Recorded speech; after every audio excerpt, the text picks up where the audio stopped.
पाठ, चार पाठ। चाणक्य नीति। चाणक्य नीति का मतलब है इसमें कुछ चाणक्य के द्वारा जो नीति के श्लोक बताए गए हैं उसके बारे में पाठ में बताया गया है। एक पदेन उत्तरम लिखत। हम लोग केवल उत्तर लिखते हैं, प्रश्न आप लोग अपनी किताब में लिखे हुए हैं, आपको केवल उत्तर ही लिखना है। तो ये समझ लेते हैं। यहाँ पे जो प्रश्न नंबर पहला है उसका उत्तर है अधमाह। अधमाह का मतलब होता है निम्न लोग, निम्न कोटि के लोगों का मतलब होता है अधमा। तो प्रश्न नंबर पहले में उत्तर में आ जाएगा अधमा। प्रश्न नंबर दूसरे का उत्तर होगा चाणक्य। चाणक्य एक मंत्री का नाम है, बहुत विद्वान व्यक्ति थे जो चंद्रगुप्त मौर्य के काल में रहते थे। प्रश्न नंबर तीसरे का उत्तर है विद्या। विद्या तो जानते हो, ज्ञान। प्रश्न नंबर चौथे का उत्तर होगा वृश्चिकस्य।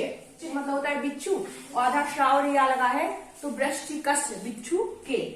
फिर आते हैं, ये है 1 से 4 तक होते हैं पदेन वाले, 5 प्रश्न से 9 प्रश्न तक होते हैं, 8 प्रश्न तक होते हैं एक वाक्य वाले। मतलब 5 प्रश्न से 8 में तक रहेगा आपका एक वाक्य में उत्तर है। प्रश्न नंबर 5वां है, उसका उत्तर है मध्यमाः धनम मानम च इच्छन्ति। जो मध्यम निम्न 2-3 प्रकार के व्यक्ति बताए गए हैं श्लोक में, उत्तम, मध्यम और अधम। उत्तम होंगे सबसे अच्छे, मध्यम होंगे मध्यम प्रकार के, और अधम होते हैं निम्न प्रकार के। तो इस प्रश्न में है मध्यम प्रकार के मध्यमा, जो मध्यम प्रकार के व्यक्ति हैं वो धन और मान दोनों चाहते हैं। उन्हें धन भी चाहिए और धन ऐसा चाहिए सम्मान के साथ। जो मध्यम प्रकार के या मध्यम वर्ग के लोग होते हैं उन्हें धन के साथ साथ वो मान भी चाहते हैं। ये इसका उत्तर का अर्थ है। प्रश्न नंबर 6 का उत्तर है जल बिंदु निपातेन क्रमशः पूर्यते घटः। जल बिंदु कहलाता है पानी की बूंदे। निपातेन तृतीय विभक्ति एक वचन है, गिरने से, पानी की बूंदे गिरने से। क्रमशः मतलब होता है धीरे धीरे, क्रमशः। पूर्यते भरता है घटा, घड़ा। जल बिंदु निपातेन क्रमशः पूर्यते घटः। बूंदों के गिरने से क्रमशः घड़ा भरता है। प्रश्न नंबर 7 का जो उत्तर है उसका अर्थ होगा वनम पुष्पिता सुगंधिना वासितम। जो वन है वो पुष्पों की सुगंधि से वासित होता है, मतलब सुगंधित होता है। वन फूलों की सुगंधि से सुगंधित होता है। 8वां है सुखार्थी विद्याम त्यजेत। सुखार्थी मतलब कहलाते हैं सुख को चाहने वाले को विद्या त्याग देनी चाहिए। मतलब जो सुख चाहता है उसे विद्या की चाहत छोड़ देनी चाहिए। प्रश्न नंबर 8 का उत्तर है जिसका अर्थ है ये। अब आते हैं 9वां, हमने यहाँ पे लिखवाया है, 9वां थोड़ी देर बाद समझेंगे। पहले हम प्रश्न नंबर 10 के उत्तर को समझते हैं। पूरा श्लोक लिखा है, इसमें कुछ एक लाइन दी गई है, वो बताया गया है, इसको पूरा करें। तो ये पूरा श्लोक है सुखार्थी त्यजेत विद्याम विद्यार्थी त्यजेत सुखम सुखार्थिनः कुतो विद्या विद्यार्थिनः कुतः सुखम। इसका अर्थ है जो सुखार्थी हैं उनको विद्या त्याग देनी चाहिए। मतलब सुखार्थी मतलब होता है जो सुख सुविधाएं चाहते हैं, अपने आप को कष्ट या परेशानी देना नहीं चाहते, ऐसे लोग जो सुख चाहने वाले होंगे उन्हें सुखार्थी बोलेंगे। त्यजेत मतलब होता है त्यागना, किसको? विद्याम, विद्या को। सुख चाहने वाले लोगों को विद्या को छोड़ देना चाहिए। मतलब जो सुख चाहने वाले लोगों ने विद्या नहीं प्राप्त होगी। विद्यार्थी त्यजेत सुखम। अब जो विद्या को चाहने वाले हैं, विद्या के अर्थ को चाहने वाले हैं, विद्यार्थी लोग हैं, उन्हें सुख को त्याग देना चाहिए। त्यजेत मतलब होता है त्याग देना है, छोड़ देना चाहिए।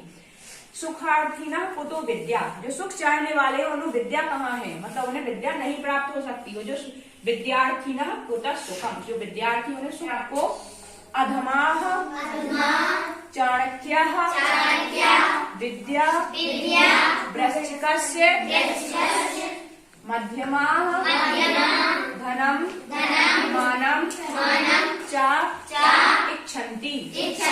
जल बिंदु निपातेन क्रमशः पूर्यते घटः। वनम पुष्पिता सुगंधिना वासितम। सुखार्थी विद्याम त्यजेत। सुखार्थी त्यजेत विद्याम विद्यार्थी त्यजेत सुखम। सुखार्थिनः कुतो विद्या विद्यार्थिनः कुतः सुखम।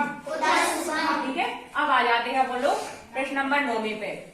थोड़ा काम हो यहाँ खड़ी हो जा, समझ में आता है। देखो ये अपन लोग अभी सॉल्व करेंगे। इसमें ये व्याकरण वाला भाग है। प्रश्न नंबर जो 9 है इसकी हमने इसको अलग से लिखवाया है कि आपको समझाने के हिसाब से। ये क्रमशः प्रश्नोत्तर के हिसाब के हैं। पद है, पद मतलब होते हैं शब्द। व्याकरण में जिनमें विभक्ति लगी होती है उन्हें पद बोलते हैं। इसमें हमें इसमें कौन सी विभक्ति लगी है वो छांट के लिखना है, फिर कौन से वचन का है हमें वो लिखना है। जैसे लिखा है ये बालकः, तो इसमें आ जाएगी प्रथमा विभक्ति। बालकः शब्द प्रथमा में बनता है। एक बालकः में प्रथमा विभक्ति है और एक वचन है। अब आते हैं रामेण पे। तो देखो बच्चों, जहाँ पे एक ही मात्रा अड़ा हो, रामेण, विद्यालयेन, इन, एक ही मात्रा अड़ा हो या एक ही मात्रा और ना हो अंत में, शब्द के अंत में, वहां तृतीया विभक्ति होती है। तो ये रामेण में हो जाएगी तृतीया विभक्ति। वचन होगा एक वचन, वो ये रामेण में एक वचन का ही रूप होगा। कोई भी शब्द जैसे रामात, विद्यालयात, ग्रहात, तो ये होंगे पंचमी विभक्ति वाले शब्द। तो यहाँ पे विभक्ति में अपन लोग लिख देंगे पंचमी विभक्ति। वचन भी हो जाएगा एक वचनम, पंचमी विभक्ति और एक वचन। अब तक्षकस्य, जिस शब्द के अंत में आधा श और या होता है वो षष्ठी विभक्ति का शब्द होता है। तो तक्षकस्य में हो जाएगी षष्ठी विभक्ति, वचन हो जाएगा इसका एक वचनम। शब्द के अंत में एक ही मात्रा और ना आए अंत में, या एक ही मात्रा और ना आए अंत में, वो तृतीय विभक्ति का शब्द होता है। तो पुत्रेण में हो जाएगी तृतीया विभक्ति। विभक्ति के नीचे आ जाएगी तृतीया और वचन के नीचे हो जाएगा एक वचनम।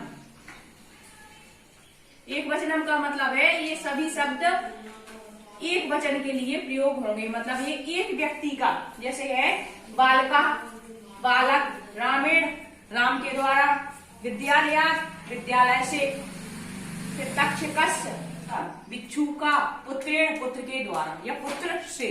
तो एक बार इसका उच्चारण कर लेंगे, बालकः, प्रथमा, एक वचनम,